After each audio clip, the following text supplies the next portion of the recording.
Good day mga ka-sports natin dyan, ilang tulog na lang magsisimula na ang VVL on Tour kung saan ang unang ngang magsasalpukan sa opening ng game walang iba kundi ang nag-iisa nating Phenom superstar Alyssa Valdez kontra sa malakas na team na si Brock Van Sickle. Ngayon ay talagang pinag-uusapan na ng kanilang mga fans kung sino ang kauna-unahang uuwing luhaan at sino ang unang nakangiti na nagkaroon ng tagumpay sa kanilang laban. Ang Next Led Chameleons ay masasabi natin na malakas na team sapagkat narito nga si Brock Van Sickle, Jonas Abete at marami pang iba.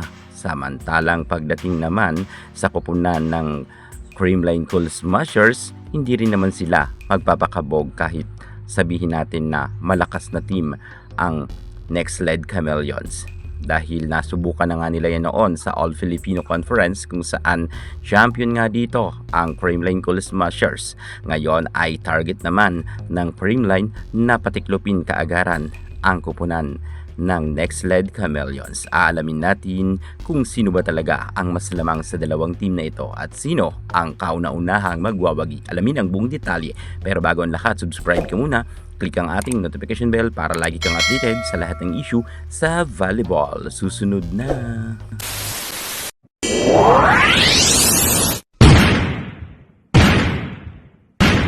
July 4, unang maghaharap ang Next Led Chameleons at Creamline Cool Smashers. Malakas na team ang dalawang ito. Kapwa nga sila meron ng experience sa championship battle. At alam natin na si Brock Van Sickle ay nakailan beses na rin tinanghal bilang MVP. Gayon rin ang ating superstar Alyssa Valdez. Halos karamihan rin sa CCS ay nagkaroon na ng MVP awards at nagkaroon na rin sila ng napakaraming gold medal. Pero hindi rin naman natin pwedeng maliitin ang Next Led Chameleons dahil marami nga ngayong mga baguhan na pumasok sa kanila. Alam ko na pinaghandaan nila ang team ng Creamline Cool Smashers sapagkat solid na ang CCS at mukhang nakabalik na nga sila sa kanilang tinatarget at kampanya nga nila na talagang maagaw nila ang corona pagdating sa VVL on Tour. Lalo't nakabalik na nga sa kanila ang gintong medalya or ang corona sa VVL All Filipino Conference. At sa tingin ko, kakayanin kaya ng Creamline Cool Smashers na maiuwi ang kauna-unahang unang pagkapanalo sapagkat hindi rin basta-basta ang Next Led Chameleons. Bagamat alam natin na wala nga ngayon si Bernadette Fons pagdating sa kupunan ng Creamline Cool Smashers, marami pa naman mga K-players na nariyan. Lalo na meron silang bagong recruit at nariyan nga si Lalong Isip.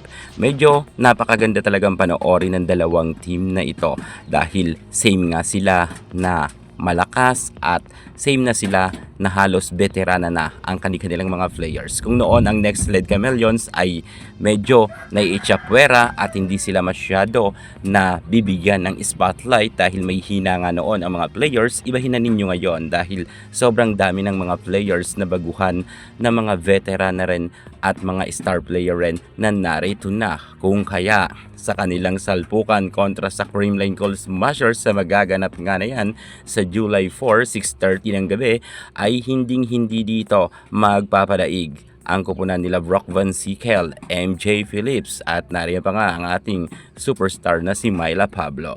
Siyempre, ang Creamline Cool Smashers ay sure tayo na talagang bibigyan nila ng magandang laban ang Next Led Chameleons. Marami ngang mga ayaw nang maniwala kay Alyssa Valdez pero patutunayan niya ni Alyssa Valdez sa kanilang unang laban ay mapapagtagumpayan nila ito at mapapatiklop nila ang kupunan nila Brock Van Sickle. Kahit sabihin natin na super dami na ngang nirecruit na mga bagong players ang Next Led ay hindi dito magpapadaig ang team powerhouse. Ang Creamline Cool Smashers lamang ang nag-iisang team na sobrang dami ng napatunayan pagdating dito sa VVL.